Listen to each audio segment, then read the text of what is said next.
नमस्कार मेरे प्यारे दोस्तों, मैं संजय कुमार एसकेजी इस चैनल में आप लोग का हार्दिक स्वागत करता हूं। आशा करता हूं कि आप सभी लोग बहुत अच्छे होंगे, मस्त होंगे। तो प्यारे दोस्तों, आज हम 5 नंबर पेज पढ़ाने वाले हैं। 4 तक हम कंप्लीट करा चुके हैं। अगर नहीं देखे हैं तो जाकर प्लेलिस्ट में आप देख सकते हैं, ठीक है। 2 क्लास ले चुके हैं, 2 क्लास में हर क्लास में 2 पेज पढ़ाते हैं, तो आप लोग जाकर देख लीजिएगा, ठीक है।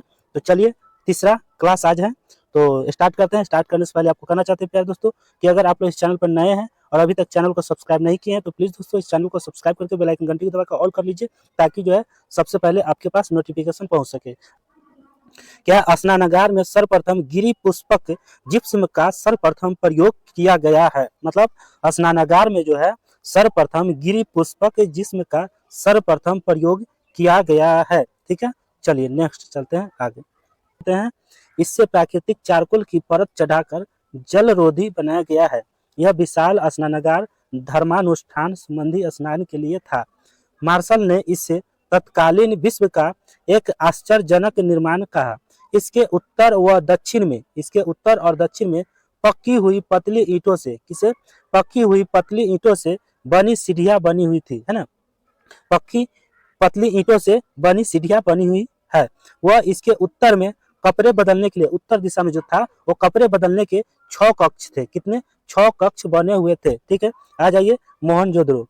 मोहनजोदड़ो के सबसे बड़ी इमारत, मोहनजोदड़ो की सबसे बड़ी इमारत ग्रेट ग्रेनरी है। क्या है? ग्रेट ग्रेनरी है। इसको हम विशाल अन्नागार कहते हैं, है ना। अन्नागार थी यह पूर्व से पश्चिम जो है अन्नागार की 45.72 मीटर लंबा था, है ना। किधर से? पूरब से पश्चिम की ओर विशाल अन्नागार की, है ना। उत्तर से दक्षिण 22.86 मीटर चौड़ा था। यहाँ से असेंबली हॉल या सभा भवन कह सकते हैं इसको, आयताकार भवन, पुरोहित आवास के अवशेषों भी मिले हैं। कहाँ से? मोहनजोदड़ो से, है ना। ठीक है, नेक्स्ट आ जाइए। नेक्स्ट है एक नर्तकी की मूर्ति मिली जो कांस्य धातु की बनी हुई थी। मोहनजोदड़ो से एक नर्तकी की मूर्ति मिली थी। किसकी? एक नर्तकी की मूर्ति मिली थी, ठीक है। मूर्ति मिली जो कांस्य धातु की बनी हुई थी। जो नर्तकी मूर्ति मिली मोहनजोदड़ो से वो किस धातु के बना हुआ था? तो कांस्य धातु। यहाँ देख लीजिएगा, ठीक है।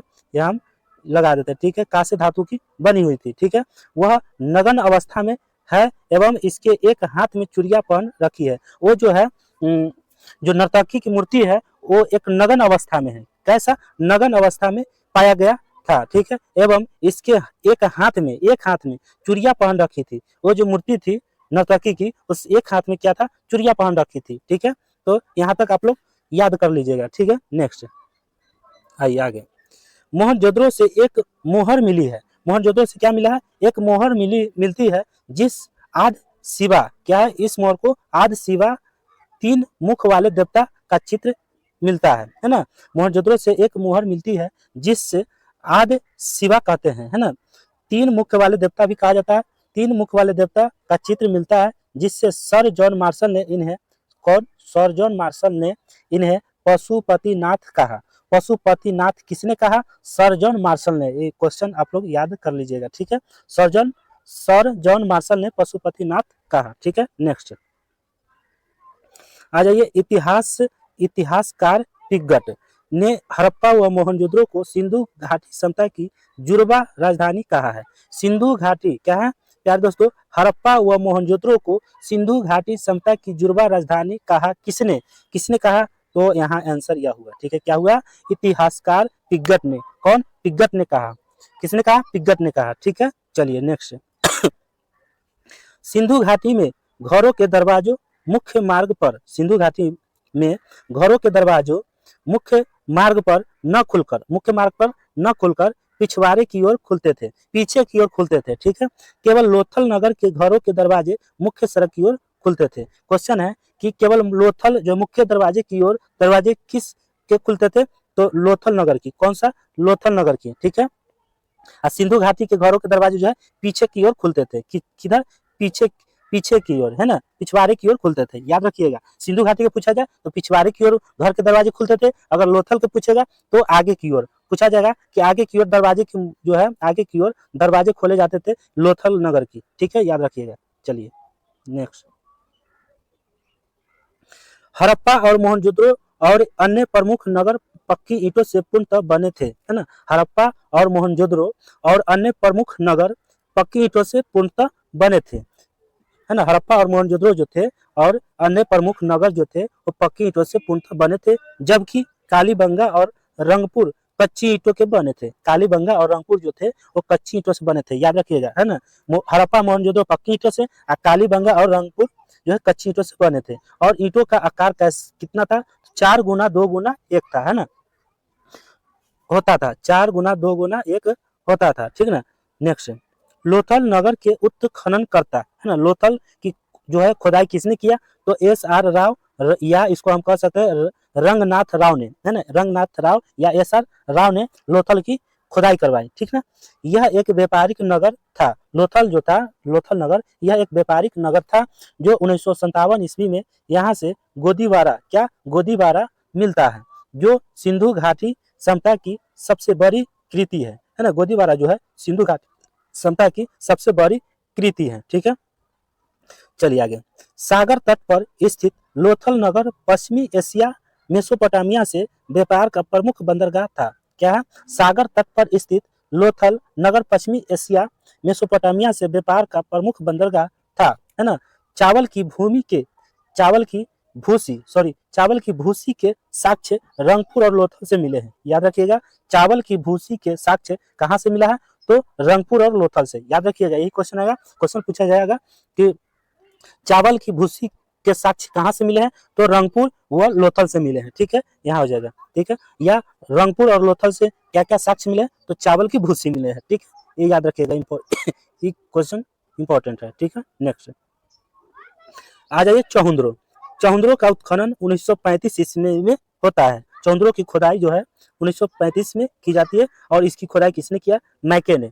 चौहुंद्रो की खुदाई मैके ने किया तथा इसकी सर्वप्रथम खोज जो है 1931 में हुआ, याद कीजिएगा। और अगर कॉपी है तो लिखते जाइए कि चौहुंद्रो की सर्वप्रथम खुदाई 1935 में हुआ। कब हुआ, 1935 में हुआ। और चौहुंद्रो की खुदाई किसने किया, मैके ने किया, है ना। इसकी सर्वप्रथम खोज 1931 में ईस्वी में हुआ था, है ना। सर्वप्रथम खोज जो है 1931 में हुआ, खुदाई 1935 में हुआ, ठीक ना। खोज हुआ 1931 में, खुदाई 1935 में। और 1931 में MG मजूमदार ने की। खोज किसने किया, तो MG मजूमदार ने, यहाँ देखिए ठीक लगा देते हैं है ना। खुदाई किया मैके ने और इसकी खोज किया MG मजूमदार ने, है ना, चौहुंद्रो की, याद रखिएगा। यह एक औद्योगिक नगरी थी, क्या थी, औद्योगिक नगरी थी। यहाँ से मन के क्या है, चलिए मन के शिप अस्थि, क्या है, मन के शिप अस्थि तथा मुद्रा बनाने का प्रमुख केंद्र था। यहाँ लोथल में जो था, चौहुंद्रो में जो था, मन के शिप अस्थि तथा मुद्रा बनाने का प्रमुख केंद्र था, ठीक है। नेक्स्ट आ जाइए, यहाँ से हमें कुत्ते के बिल्ली का पीछा करते हुए, चौहुंद्रो में जो है कुत्ते के बिल्ली का पीछा करते हुए पद चिन्ह मिले हैं। क्या, कुत्ते के बिल्ली का पीछा करता हुआ, कुत्ता जो है बिल्ली के पीछा करता हुआ पद जो है, इसका पैर का चिन्ह जो है मिले हैं, कहाँ, चौहुंद्रो में। नारी सौंदर्य प्रसाधन में लिपस्टिक व अलंकृत हाथी मिला है। यहाँ लिपस्टिक भी मिला है ना, खुदाई करते समय अलंकृत हाथी का भी मिला है, ठीक है, मिला है। यहाँ से झूकर झांगर संस्कृति अवशेष मिले हैं। झूकर झांगर संस्कृति अवशेष भी कहाँ से मिला है, तो चौहुंद्रो से मिला है, ठीक है, याद रखिएगा। और लिपस्टिक अलंकृत हाथी का जो मूर्ति जो है, ये सब कहाँ से मिला है, चौहुंद्रो से मिला है, ठीक है। नेक्स्ट आ जाइए आगे, 5 नंबर में, कालीबंगा एक परिपक्व चरण हड़प्पा स्थल है। कालीबंगा एक परिपक्व चरण हड़प्पा स्थल है। कालीबंगा का अर्थ है काली चुरिया। कालीबंगा का अर्थ क्या होता है, क्वेश्चन पूछा जाता है ना। कालीबंगा का अर्थ क्या होता है, तो काली चुरिया। यहाँ से एक जोते हुए खेत का साक्ष्य मिला है। क्या मिला है, जोते हुए खेत का साक्ष्य मिला है। कालीबंगा में शवों के अत्यष्ट संस्कार हेतु 3 विधियां, पूर्ण समाधिकरण, आंशिक समाधिकरण एवं दाह संस्कार के प्रमाण मिले हैं। कहाँ से, कालीबंगा से, ठीक है, समझ में आ गया। नेक्स्ट, कालीबंगा समता से एक खोपड़ी जिसमें 6 छेद किए गए हैं। कालीबंगा समता से एक खोपड़ी मिला है जिसमें 6 छेद किए गए हैं, अर्थात इन लोगों को शल्य चिकित्सा का ज्ञान था। यहाँ से अलंकृत ईंटों के साक्ष्य क्या अलंकृत ईंटों के साक्ष्य, कपास की खेती के साक्ष्य भी मिला है कालीबंगा समता से। कालीबंगा समता से क्या क्या मिला है? तो अलंकृत ईंटों के साक्ष्य मिला है, कपास की खेती के साक्ष्य मिला है, ऊंट की अस्थियों के साक्ष्य मिला है, भूकंप के साक्ष्य मिला है, और वर्ष में 2 फसल उगाने के साक्ष्य मिले हैं, जोते हुए खेत के साक्ष्य मिले हैं। इतना साक्ष्य जो है कालीबंगा समता से मिला है, याद रखिएगा और कॉपी में नोट कर लीजिएगा। नहीं तो पीडीएफ में जो है आप हेडलाइटर्स जो है पेन से, रेड पेन से भी कर सकते हैं, या जो है या आप इसका क्वेश्चन आंसर करके लिख भी सकते हैं। ठीक है, चलिए आगे चलिए। या आप हाइलाइटेड भी आता है पेन, उससे भी हाइलाइट कर सकते हैं, हाइलाइटेड कर सकते हैं। ठीक है, नेक्स्ट धौलवीरा। धौलवीरा गुजरात के कच्छ जिले के क्या है? भवाऊ तालुका में, क्या है? तालुक भचाऊ ना भवाऊ है। धौलवीरा गुजरात के कच्छ जिले के भवाऊ तालुका में स्थित है। ठीक है, यह सिंधु सभ्यता का प्राचीन और विशाल नगर है। ठीक है, धौलवीरा। धौलवीरा कहाँ है? धौलवीरा जो है गुजरात में है। कहाँ है? गुजरात में है। ठीक है, सिंधु सभ्यता का प्राचीन और विशाल नगर भी है। धौलवीरा जो है सिंधु सभ्यता का प्राचीन, विशाल और नगर भी है। ठीक है, आगे धौलवीरा सिंधु सभ्यता का एकमात्र ऐसा शहर था जो 3 भागों में विभाजित किया गया था। धौलवीरा जो था सिंधु सभ्यता का एकमात्र ऐसा शहर था जो 3 भागों में विभाजित किया गया था। यह दुर्ग, मध्यनगर और निचले शहर, दुर्ग, मध्यनगर, निचले शहर 3 जो है भाग में बांटा गया था। ठीक है, निचले शहर में विभाजित था तथा प्रत्येक भाग विशाल पत्थर की दीवारों से घिरा था। प्रत्येक भाग जो था विशाल पत्थर की दीवारों से घिरा हुआ था तथा अति विशिष्ट जल प्रबंधन, क्या है? अति विशिष्ट जल प्रबंधन व्यवस्था के कारण सिंधु सभ्यता का अनुष्ठान नगर था। क्या? अनुष्ठान नगर था। चलिए आगे आते हैं नोट में। धौलवीरा एक हड़प्पा कालीन नगर को वर्ष 2019 से 20 में विश्व धरोहर, क्या है? विश्व धरोहर स्थल में शामिल किया गया। धौलवीरा को जो है एक हड़प्पा कालीन नगर को, क्या? हड़प्पा कालीन नगर को वर्ष 2019 से 20 में विश्व धरोहर स्थल में शामिल किया गया। 27 जुलाई 1921 को यह फैसला world heritage committee of UNESCO ने लिया था। कौन लिया था? तो world heritage committee of UNESCO ने लिया था। ठीक है, चलिए आगे हड़प्पा सभ्यता की पहली खगोलीय वेधशाला। हड़प्पा सभ्यता की पहली खगोलीय वेधशाला, क्या है? वेधशाला या धौलवीरा में पाई गई है। कहाँ? धौलवीरा में। ठीक है, यहाँ से स्टेडियम के साक्ष्य मिले हैं। क्या मिले हैं? यहाँ से स्टेडियम के साक्ष्य मिले हैं। यहाँ से 16 कृत्रिम जलाशय प्राप्त हुए हैं। कितने? 16। कितने हुए हैं प्यारे दोस्तों? 16। ठीक है, चलिए 16 कृत्रिम जलाशय प्राप्त हुए और एक पॉलिशयुक्त सूचना पट भी मिला है। ठीक है, नेक्स्ट सुरकोटदा। क्या है प्यारे दोस्तों? अजय सुरकोटदा। सुरकोटदा भी गुजरात में स्थित स्थल है। सुरकोटदा कहाँ स्थित है? तो याद रखिएगा गुजरात में स्थित है। कहाँ? गुजरात में। ठीक है, सुरकोटदा गुजरात में स्थित स्थल है। सुरकोटदा से हमें घोड़े की अस्थियां मिली, घोड़े की अस्थियां मिली, किंतु सिंधु घाटी सभ्यता के लोगों को घोड़े का ज्ञान नहीं था।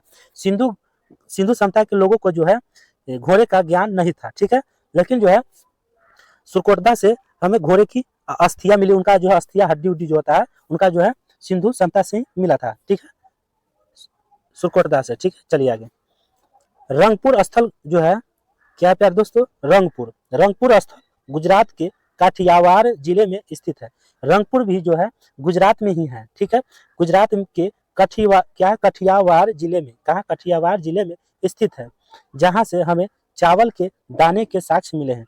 क्वेश्चन आएगा कि चावल के दाने का साक्ष्य कहाँ से मिला है? तो रंगपुर से। कहाँ से? रंगपुर के कठियावाड़ जिले से। कहाँ? रंगपुर गुजरात के कठियावाड़ जिले से मिले हैं ना, गुजरात के कठियावाड़ जिले से मिले हैं।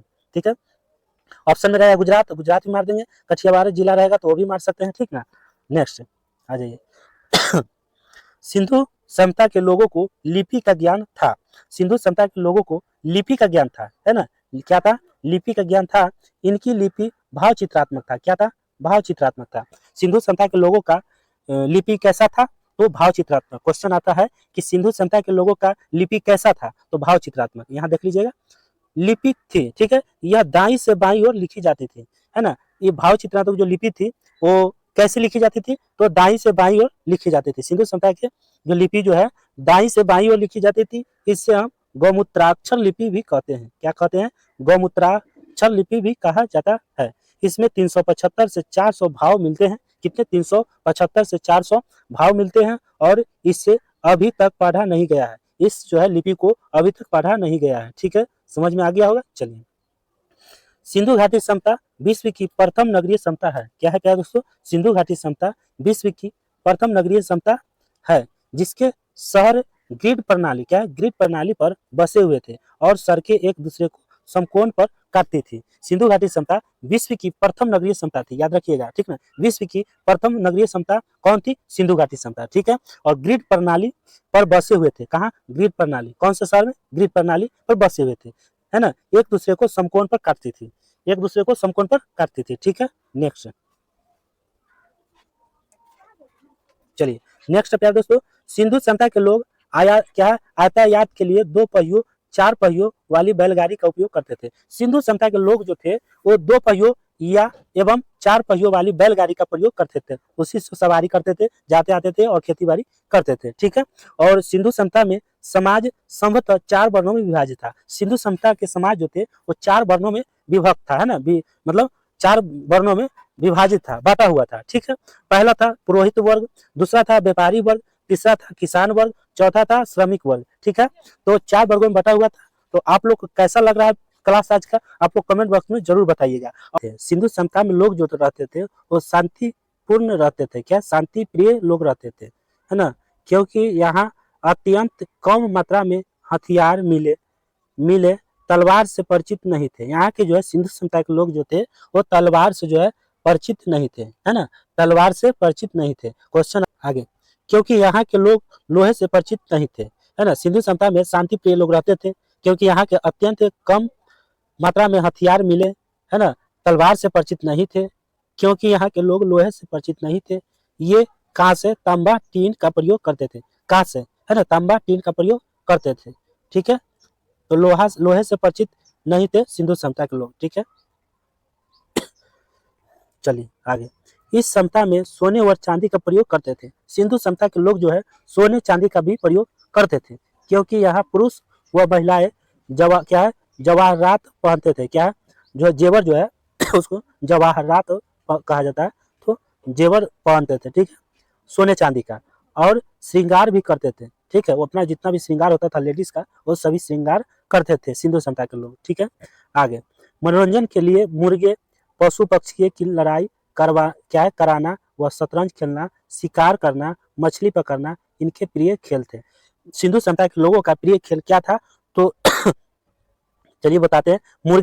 मुर्गे या पशु पक्षियों को लड़ाना, है ना, लड़ाना, शतरंज खेलना, शिकार करना, मछली पकड़ना इनका प्रिय खेल था। किनका? सिंधु सभ्यता के लोगों का। ठीक है, नेक्स्ट। चलिए नेक्स्ट आगे। सिंधु घाटी सभ्यता के घर 1 या 2 क्या है मंजिलों होते थे। सिंधु सभ्यता के लोगों का घर जो होते थे 1 मंजिल या 2 मंजिलों को होते थे। घर के आंगन के चारों ओर कमरे बनाए जाते थे। क्या? कमरे बनाए जाते थे। अधिकांश घरों में एक अलग स्नानागार होता था। सिंधु सभ्यता के लोगों का जो है एक अलग स्नानागार होता था। ठीक है, स्नान करने वाला। और कुछ घरों में कुएं भी होते थे, कुछ घरों में जो है कुएं भी होते थे। ठीक है, रहने वाला अलग था, स्नान करने वाला अलग था, और कुआं से क्या होता था? पानी पीने के लिए निकाला जाता था और स्नान करने के लिए। ठीक है, तो कुआं भी जरूरी होता था पहले। तो एक ही घर ही में जो है सब चीज का व्यवस्था सिंधु सभ्यता के लोगों को घर में होता था। ठीक है, नेक्स्ट। सिंधु सभ्यता के लोग काले रंग से डिजाइन किए हुए लाल मिट्टी के बर्तन बनाते थे। क्या बनाते थे? तो सिंधु सभ्यता के लोग काले रंग से, किससे, कौन सा रंग है याद रखिएगा, क्वेश्चन पूछा जाता है। काले रंग से डिजाइन किए हुए, काले रंग से डिजाइन करते थे और लाल मिट्टी के बर्तन बनाते थे। कैसा? लाल मिट्टी के बर्तन बनाते थे।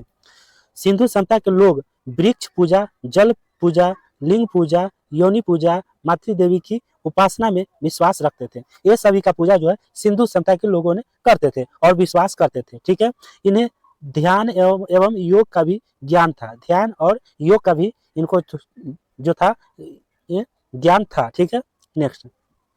सिंधु सभ्यता में मातृसत्तात्मक संयुक्त परिवार होते थे। ठीक है, क्योंकि बड़ी मात्रा में मातृ देवी की मूर्ति मिलती है सिंधु सभ्यता में। ठीक है, उसी को हम मातृसत्तात्मक संयुक्त कहते हैं। ठीक है, नेक्स्ट।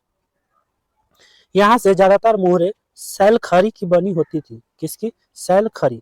यहाँ से ज्यादातर मोहरे सैलखरी की बनी और आयताकार आकृति की बनी हुई है। ठीक है, सैलखरी की। ठीक है, नेक्स्ट। मोहरों पर एक श्रृंगी, कैसा? एक श्रृंगी सबसे ज्यादा वाली आकृति मिली है। नेक्स्ट, पशुओं में खुबर वाला सांड जो ज्यादा पूजनीय था वो वहां पे पाया गया। ठीक है, तो पशुओं में खुबर वाला सांड जो ज्यादा पूजनीय था उसको मानता वहां ज्यादा था। ठीक है, सांड को वहां पूजा करते थे। चलिए, मिट्टी की मूर्तियां आग में पकाकर बनाई जाती थी, जो टेराकोटा पद्धति कहलाती है। जो मूर्ति को आग में पकाकर बनाई जाती थी उसको हम टेराकोटा पद्धति कहते हैं। ठीक है ना। सिंधु सभ्यता कृषि आधारित अर्थव्यवस्था थी। सिंधु सभ्यता कृषि आधारित अर्थव्यवस्था थी। कृषि की खेती वहां पे करते थे। ठीक है, क्योंकि यहाँ से गेहूं, सरसों, चना, मटर, रागी प्रमुख फसलें थी, यहाँ से मिला है। ठीक है, तो यहाँ पर जो है सिंधु सभ्यता में कृषि की खेती यहाँ पे हो रहा था। ठीक है, खेती भी किया जाता था। लोथल से चावल, रंगपुर से चावल की भूसी। लोथल से कौन सा साक्ष्य मिला? तो चावल की साक्ष्य मिला, और रंगपुर से चावल की भूसी की साक्ष्य मिला। ठीक है, मिलती थी। सिंधु सभ्यता में पशुपालन भी होता था। सिंधु सभ्यता में पशुपालन भी होता था, याद रखिएगा। ठीक है, चावल की साक्ष्य कहाँ से मिला? तो लोथल से। अगर कह देगा कि चावल की भूसी का साक्ष्य कहाँ से मिला, तो रंगपुर से। ठीक है, यहाँ कंफ्यूज मत होइएगा। चलिए आगे चलते हैं। सैंधववासी। सैंधववासी सूती व ऊनी वस्त्रों का प्रयोग करते थे। सैंधववासी जो थे सूती ऊनी वस्त्रों का प्रयोग करते थे, क्योंकि यहाँ कपास की खेती होती थी, है ना। कपास की खेती होती थी। मुद्रा व्यवस्था, है ना, कपास की खेती होती थी, मुद्रा व्यवस्था प्रचलन में नहीं थी, तो व्यापार वस्तु विनिमय से किया जाता था, है ना। नेक्स्ट, सिंधु के पूर्व के क्षेत्र को संदर्भित करने के लिए छठी पांचवी शताब्दी बीसीई में हिंदू पुराने फारसी शब्द का उपयोग किया जाता था। किसमें? बीसीई में। सबसे पहले ईरानियों ने सिंधु नदी के पूर्व में रहने वाले को हिंदू नाम दिया था। सबसे पहले ईरानियों ने, कौन? ईरानियों ने, है ना, सिंधु नदी के पूर्व में रहने वाले को, सिंधु नदी के जो पूर्व में रहते थे उनको हिंदू नाम दिया गया था। ठीक है, दिया था। चलिए नेक्स्ट क्वेश्चन है विदेशी व्यापार। क्या है? विदेशी व्यापार। तो वस्तुएं है, प्रदेश है। कौन से वस्तु जो है विदेशी व्यापार किया जाता था। ठीक है, और प्रदेश है, वस्तु प्रदेश है। तो टीन की जो है व्यापारी किया जाता था अफगान और ईरान से। क्या? टीन की व्यापार किया जाता अफगान और ईरान से। ठीक है, और गोमेद की व्यापारी जो किया जाता था वो सौराष्ट्र से। कहाँ? सौराष्ट्र में व्यापारी जो किया जाता था और होता था, है ना। सोना की व्यापार कर्नाटक, अफगान, ईरान से होता था। ठीक है, वस्तु प्रदेश। तांबा की व्यापारी जो है खेतरी, बलूचिस्तान, ओमान से होता था। चांदी की व्यापारी अफगानिस्तान, ईरान से होता था। शीशा की ईरान, राजस्थान में मिलता था और यहाँ से व्यापारी होता था। ठीक है, समझ में आ गया, और ये सब याद कर लीजिएगा आप लोग। ठीक है, पीडीएफ आप लोगों को टेलीग्राम पर दे दिया गया है। ठीक है, नेक्स्ट, सिंधु घाटी सभ्यता के पतन के कारण। सिंधु घाटी सभ्यता के पतन के कारण, है ना, पतन कैसे हुआ, वो किस कारण से हुआ, उसके बारे में हम बताने वाले। इतिहासकार और कारण। बहुत सारे इतिहासकार जो है अपने अपने राय अलग अलग जो है तरीके से बताए हैं। ठीक है, तो सभी इतिहासकार को देखते हैं क्या क्या कारण था। चलिए, पहला है कि गार्डन चार्ल्स व मार्टिमर व्हीलर। गार्डन चार्ल्स व मोर्टिमर व्हीलर ने बताया कारण कि आर्यों का आक्रमण यहाँ पे हुआ था। सिंधु घाटी सभ्यता के पतन के कारण है आर्यों का आक्रमण, है ना। आर्यों का आक्रमण हुआ इसीलिए यहाँ पतन हो गया। ठीक है, SR. Rao, sir John Marshall व मैके ने, इनका क्या कहना है कि बाढ़ के कारण जो है पतन हो गया, है ना, सिंधु घाटी पतन हो गया। ठीक है, सर जॉन मार्शल ने कहा कि प्रशासनिक शिथिलता के कारण जो है पतन हो गया। ठीक है, आगे अमलानंद घोष ने कहा कि जलवायु परिवर्तन के कारण जो है सिंधु घाटी सभ्यता पतन हो गया। ठीक है, चलिए आगे। यू.आर. कनेडी ने कहा कि प्राकृतिक आपदा के कारण जो है सिंधु घाटी सभ्यता पतन हो गया। ठीक है, माधव स्वरूप व तस्य ने कहा नदियों के रुख बदलने से क्या हो गया, सिंधु घाटी सभ्यता पतन हो गया। तो 6 का राय था, 6 का अलग अलग राय था। तो चलिए आगे चलते हैं। सिंधु घाटी सभ्यता का सामान्यतः प्रारंभिक जानकारी। तो जो है प्रारंभिक जानकारी जरूरी है लेना। ठीक है, तो चलिए 1826 ईस्वी चार्ल्स मेसन ने सर्वप्रथम प्रकाश डाला, है ना। चार्ल्स मेसन ने सर्वप्रथम प्रकाश डाला सिंधु घाटी सभ्यता का, ठीक है। 1826 में किसने? चार्ल्स मेसन ने, याद रखिएगा। नेक्स्ट 1853 ईस्वी में अलेक्जेंडर कनिंघम ने, कौन? अलेक्जेंडर कनिंघम ने हड़प्पा का सर्वे किया। हड़प्पा का सर्वे किसने किया? तो अलेक्जेंडर कनिंघम ने, याद रखिएगा, ठीक है। सिंधु घाटी सभ्यता के समय क्या हुआ कि अलेक्जेंडर कनिंघम ने हड़प्पा का सर्वे किया। कब किया? 1853 में, ठीक है। नेक्स्ट 1856 ईस्वी में जॉन जॉन बर्टन एवं विलियम बर्टन लाहौर से कराची के मध्य रेलवे लाइन, है ना, क्या है? 1856 ईस्वी जॉन बर्टन एवं विलियम बर्टन लाहौर से कराची के मध्य रेलवे लाइन बिछा रहे थे एवं उन्होंने अनजाने में हड़प्पा की ईंटों का प्रयोग किया। समझ में आ रहा है कि 1856 ईस्वी में जॉन बर्टन एवं विलियम बर्टन, है ना, जॉन बर्टन एवं विलियम बर्टन लाहौर से कराची के मध्य रेलवे लाइन बिछवा रहे थे, है ना। ये दोनों जो थे वो रेलवे लाइन बिछवा रहे थे एवं उन्होंने अनजाने में हड़प्पा के जो ईंटा था वो ईंटों का प्रयोग किया इस रेलवे लाइन बिछाने में, ठीक है। नेक्स्ट 1856 ईस्वी में अलेक्जेंडर कनिंघम ने दूसरी बार हड़प्पा का सर्वे किया। दूसरी बार जो है हड़प्पा का सर्वे कब हुआ? 1856 में हुआ। कब हुआ? 1856 में हुआ। कौन किया? अलेक्जेंडर कनिंघम ने किया। कौन किया? अलेक्जेंडर कनिंघम ने किया, ठीक है। अब प्रथम बार जो है हड़प्पा के सर्वे 1853 में हुआ और दूसरी बार 1856 में, ठीक है। नेक्स्ट अगला है 1861 भारतीय पुरातत्व विभाग एएसआई की स्थापना हुआ था। 1861 ईस्वी में भारतीय पुरातत्व विभाग की एएसआई की स्थापना हुआ था, ठीक है। Next governor general Lord Canning के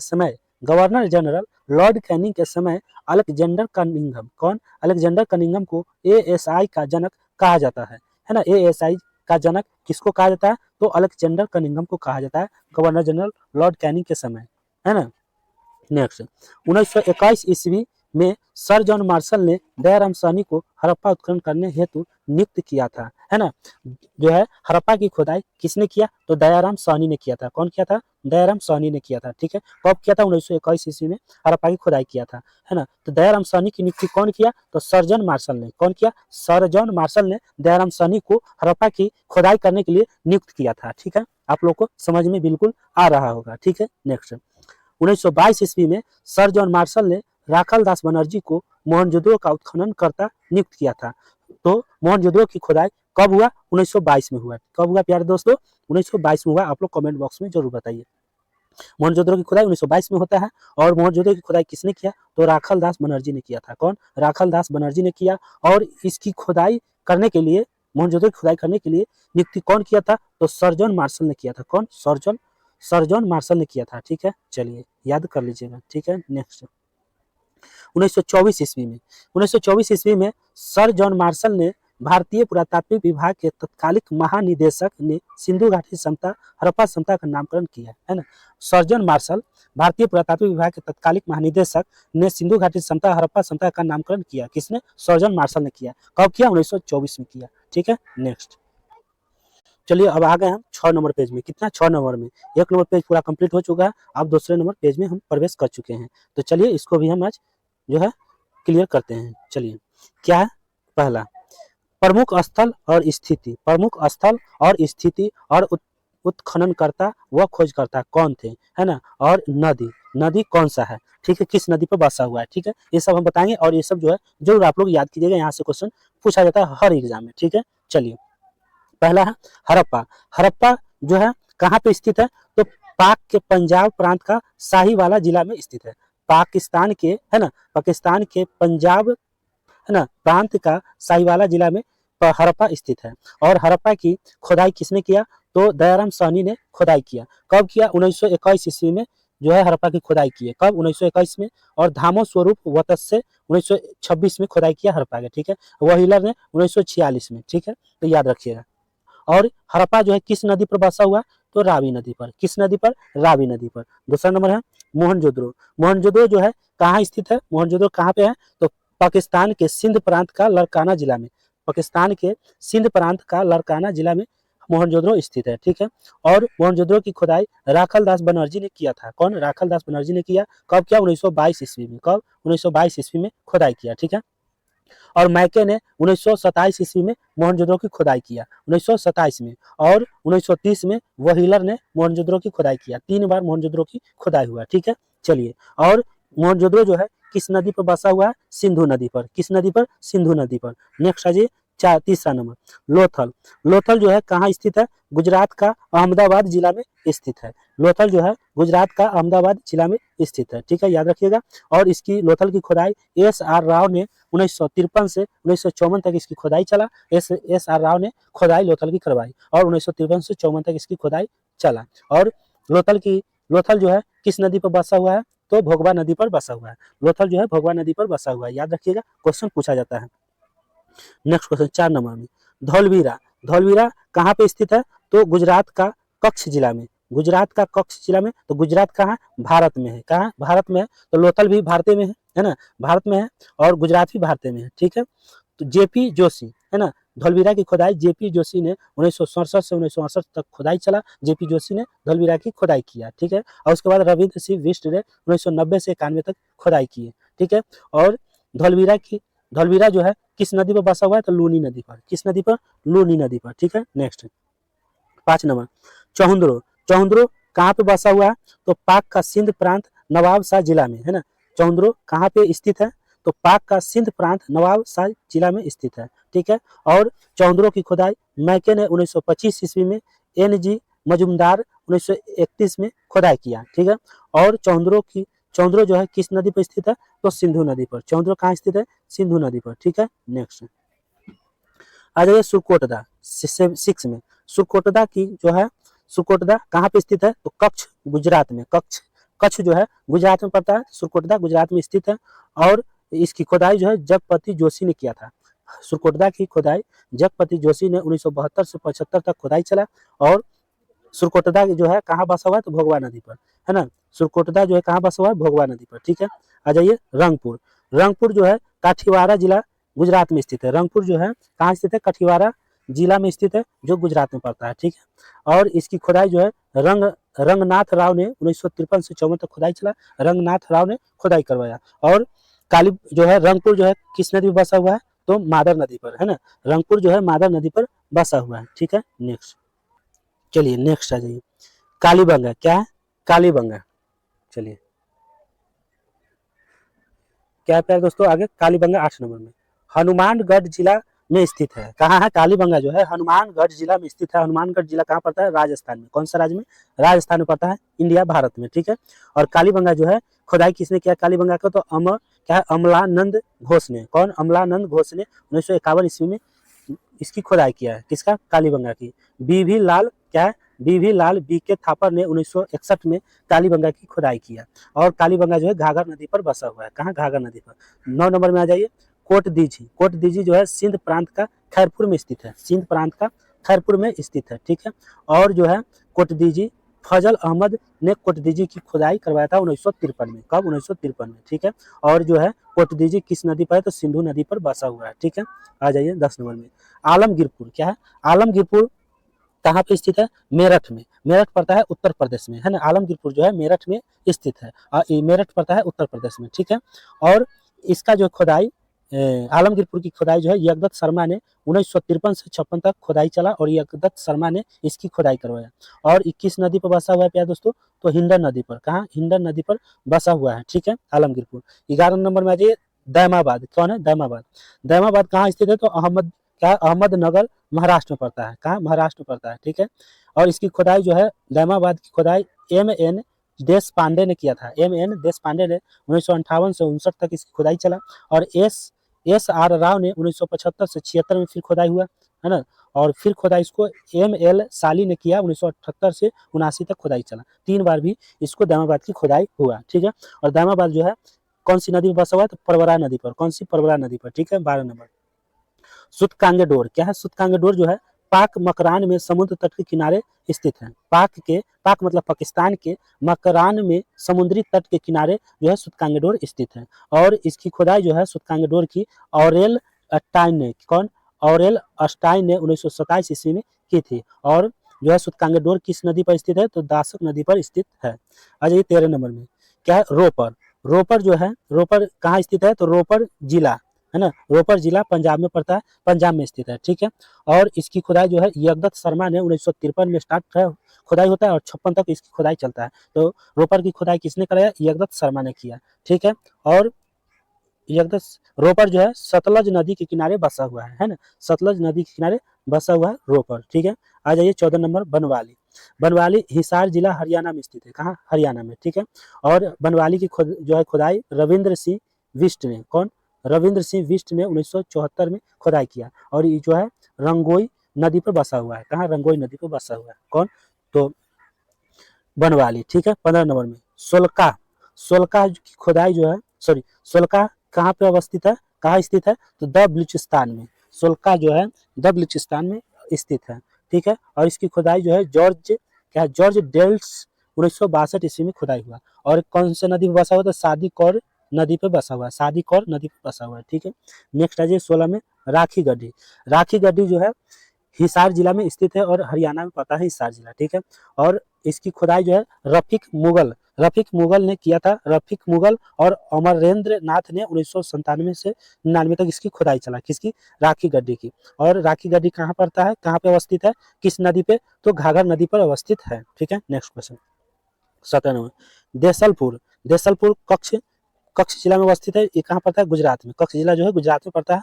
और देसलपुर जो है खुदाई इसका जो है 1963 से 64 ईस्वी तक चलता है।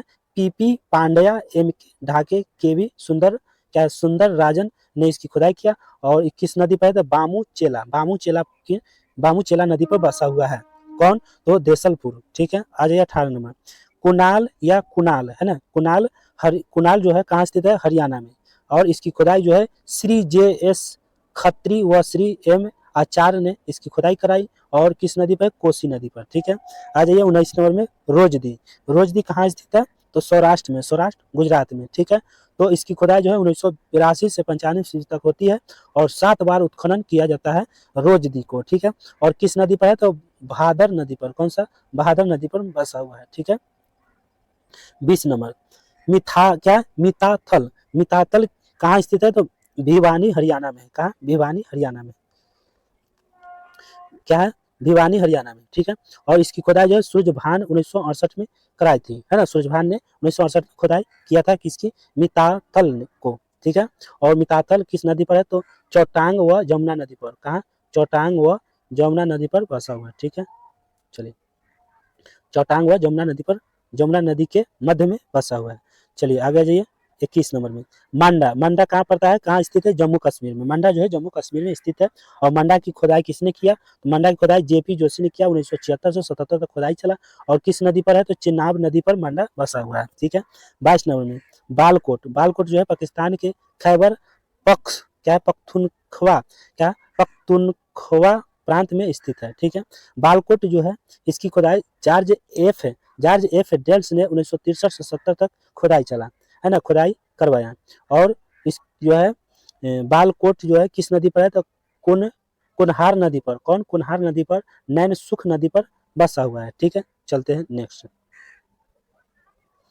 इसको जूम कर लेते हैं। ठीक है, चलिए चलिए चलिए क्या, प्राप्त वस्तुएं खोज। ठीक है, नेक्स्ट हड़प्पा जो है R37, क्या है, हड़प्पा जो है R37। तो हड़प्पा जो है प्यारे दोस्तों, हड़प्पा R37 कब्रिस्तान, विदेशी की कब्र, इक्का गौरी श्रृंगार पेटिका, स्टेच्यू ऑफ पोस्ट, क्या है, पोस्ट पुजारी की प्रतिमा, ये जो है वस्तुएं खोज की, है ना। हड़प्पा में क्या क्या मिला, हड़प्पा की खुदाई में क्या क्या मिला, है ना, जब खोज हुआ, प्राप्त वस्तुएं खोज। हड़प्पा की जब खोदाई हुआ था R37 कब्रिस्तान मिला, है ना, कब्रिस्तान, विदेशी की कब्र मिला, इक्का गारी श्रृंगार पेटिका, स्टैचू ऑफ प्रोस्ट पुजारी की प्रतिमा भी यहाँ से प्राप्त हुआ। ठीक है, मोहनजोदड़ो की खुदाई हुआ तो वहाँ क्या मिला, तो जल आपूर्ति के लिए कुआं मिला, सूती कपड़ों के साक्ष्य मिला। ठीक है, और कपास अस्त्रानागार मिला, जिसको ग्रेट बौथ कहा जाता है, बाथ कहा जाता है। ठीक है, लोथल की जब खुदाई हुआ तो वहाँ पे क्या क्या खोजे हुई और मिली, है ना, वस्तुएं प्राप्त हुआ, तो हाथी दांत का पैमानों, घोड़े की ब्रीड, मूर्तियां, फारस की मुहर, शतरंज की साक्ष्य, पतन बंदरगाह, अग्नि वेदिकाएं भी लोथल से प्राप्त हुआ खुदाई में। ठीक है, नेक्स्ट धौलवीरा की जब खुदाई हुआ तो वहां पे कौन कौन सी वस्तु प्राप्त हुआ, तो नगर 3 भागों में विभाजित है। यहाँ के धौलवीरा की जब खुदाई हुआ तो नगर जो मिला वो 3 भागों में विभाजित है, एक पूर्व में, एक मध्य में, एक पश्चिमी में। ठीक है, 5 में चौंदरों की जब खुदाई हुआ तो वहां से कौन कौन सी वस्तु मिले, तो अलंकृत हाथी मिला, खिलौना, लिपस्टिक, व क्या वक्राकार ईंटें मिले। ठीक है। नेक्स्ट 6 सुरकोटदा जब खुदाई हुआ तो यहाँ घोड़े की हड्डियां मिली। सुरकोटदा की खुदाई में घोड़े की हड्डियां मिली। रंगपुर की खुदाई हुआ तो कौन सी वस्तु मिले, धान मिला, धान, चावल की भूसी के ढेर मिला, कच्ची ईंटों के दुर्ग मिला, मृतभांड मिला। ठीक है। आगे कालीबंगा की खुदाई में क्या क्या मिला, बेलनाकार मोहरे मिला, हल के निशान मिला, जोते हुए खेत का साक्ष्य यहाँ पे मिला, अलंकृत ईंटों का प्रयोग जो मिला वो कालीबंगा से मिला, युगल समाधि जो मिला वो कालीबंगा से, अग्नि वेदिकाएं मिला कालीबंगा से। ठीक है। नेक्स्ट 9 नंबर में कोटदीजी जो है खुदाई जब हुआ तो यहाँ वाना ग्रह मिला, कांसे की चुरिया मिला, धातु के उपकरण मिला यहाँ से। ठीक है। चलिए नेक्स्ट आते हैं आगे 10 नंबर में। ठीक है। चलिए 10 में आलमगीरपुर की जब खुदाई हुआ तो यहाँ से कौन कौन सी वस्तु मिला, तो सिरेमिक के उत्पाद मिला, मृतभांड की मूर्तियां प्राप्त हुआ। और 11 नंबर है क्या है, दामाबाद की खुदाई हुआ तो यहाँ धातु का रथ मिला। क्या मिला, दामाबाद से धातु का रथ प्राप्त हुआ। ठीक है। 12 नंबर सुतकांगेडोर को जब खुदाई किया गया तो तांबे की कुल्हाड़ी प्राप्त हुआ, मनुष्य की अस्थियां मिला, अस्थि राख से भरा बर्तन मिला। अस्थि मतलब हड्डी जो है, हड्डी उनका प्राप्त हुआ, कंकाल है ना, मनुष्य की कंकाल, अस्थि, राख से भरा बर्तन मिला। ठीक है। बर्तन में राख बहुत सारा भरा हुआ था, वहां से प्राप्त हुआ। 13 में रोपर जो है कृषि मिला, रोपर से क्या मिला, कृषि मिला, गेहूं मिला, चावल के साक्ष्य मिला। तो पता चल गया कि रोपर में खेती बाड़ी होता था। ठीक है। रोपर की खुदाई में कृषि, गेहूं, चावल के साक्ष्य मिला। ठीक है। नेक्स्ट बनवाली की खुदाई में तिल व सरसों का ढेर मिला, अच्छे किस्म के जौ मिला, सड़क व नालियों के अवशेष प्राप्त हुआ, सेलखरी व पकाई मिट्टी की मोहरे मिला, टेराकोटा का हल मिला। कहाँ से, बनवाली से प्राप्त हुआ खुदाई में। ठीक है। 15 नंबर में स्वतका की जब खुदाई किया गया तो यहाँ से क्या मिला, परिपक्व बस्ती व विलासिता के सामान का व्यापार मिला। ठीक है। 16 नंबर में राखी गड्ढी की खुदाई में चबूतरे पर बनी अग्नि वेदिका मिला, मिट्टी के मनके यहाँ से प्राप्त हुआ। 17 नंबर में देसलपुर की खुदाई से क्या क्या मिला, विशाल दीवारों वाला भवन मिला, जिसमें छज्जे वाले कमरे मिले। क्या मिले, छज्जे वाले कमरे भी प्राप्त हुए। और 18 में कुणाल की खुदाई में चांदी के 2 मुकुट मिला। कुणाल की जब खुदाई हुआ उसमें चांदी की 2 मुकुट मिला। 19 में रोजदी की खुदाई में मुकुट, गेहूं के साक्ष्य प्राप्त हुआ। और मिताथल की खुदाई में चांदी के आभूषण व बर्तन, लंबी सुराहिया भी प्राप्त हुआ। 21 में बनवाली की जब खुदाई हुआ तो जौ एवं मिट्टी के हल की आकृति के साक्ष्य प्राप्त हुआ। बनवाली की खुदाई में जौ एवं मिट्टी के हल की आकृति के साक्ष्य प्राप्त हुआ। ठीक है। चलिए आगे चलते हैं, इस पेज में थोड़ा और बचा हुआ है। ठीक है। इसको भी हम काटते हैं, क्या है चलिए देख लेते हैं। क्या है 4 नंबर में वैदिक समता 1500 से 600 ईसा पूर्व तक था। ठीक है। वैदिक समता जो है 1500 से 600 ईसा पूर्व है। चलिए यहाँ से स्टार्ट करते हैं वैदिक समता से। ठीक है। क्या कि 2 पेज तो हमको खत्म करना है किसी भी हाल में। ठीक है। चलिए यहाँ से जूम कर लेते हैं थोड़ा, ताकि आप लोगों को पता चल सके। चलिए पहला क्या है क्वेश्चन, सिंधु सभ्यता के बाद जो नवीन संस्कृति प्रकाश में आई, सिंधु सभ्यता के बाद जो नवीन संस्कृति प्रकाश में आई उसके बारे में हमें संपूर्ण जानकारी वेदों से मिलती है। किससे मिलती है, वेदों से मिलती है। ठीक है। इसलिए इस काल को हम वैदिक सभ्यता काल कहते हैं। समझ में आया ना, वैदिक सभ्यता काल कहते हैं, वेदों से मिल रहा है इसलिए वैदिक सभ्यता काल कहते हैं। सभ्यता के नाम से जाना जाते थे, है ना, जानते हैं। वैदिक काल का 2 भागों में विभाजित किया गया है। एक ऋग वैदिक काल जो है 1500 से 1000 ईसा पूर्व माना जाता है, और उत्तर वैदिक काल 1000 से 600 ईसा पूर्व माना जाता है। ठीक है। नेक्स्ट अब ये ऋग वैदिक काल 1500 से 1000 ईसा पूर्व होता है ना, है। आर्यों का आगमन जो है 1500 ईसा पूर्व के पहले का है। आर्य आरंभ में सप्त सैंधव में बस गए थे। आर्य का आगमन जो है कब हुआ था, 1500 ईसा पूर्व के पहले का है ना। आर्य आरंभ में जो है सप्त सैंधव में बस गए थे। सर्वप्रथम पंजाब व अफगानिस्तान में बसे। आर्य जो है सर्वप्रथम जो है पंजाब और अफगानिस्तान में बस गए थे। नेक्स्ट प्रोफेसर मैक्स मूलर ने आर्यों का निवास मध्य एशिया, बैक्टीरिया, दयानंद सरस्वती ने तिब्बत, गाइंस और मैकडॉर्नेल ने दक्षिण यूरोप, बाल गंगाधर तिलक ने उत्तर ध्रुव बताया। ठीक है।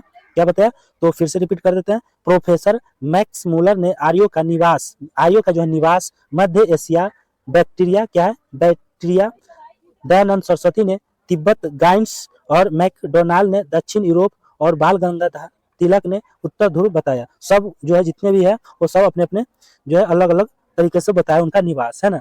चलिए तो आगे चलते हैं। नेक्स्ट नेक्स्ट प्यारे दोस्तों कि आर्य शब्द का अर्थ होता है श्रेष्ठ। आर्य शब्द का अर्थ क्या होता है? श्रेष्ठ।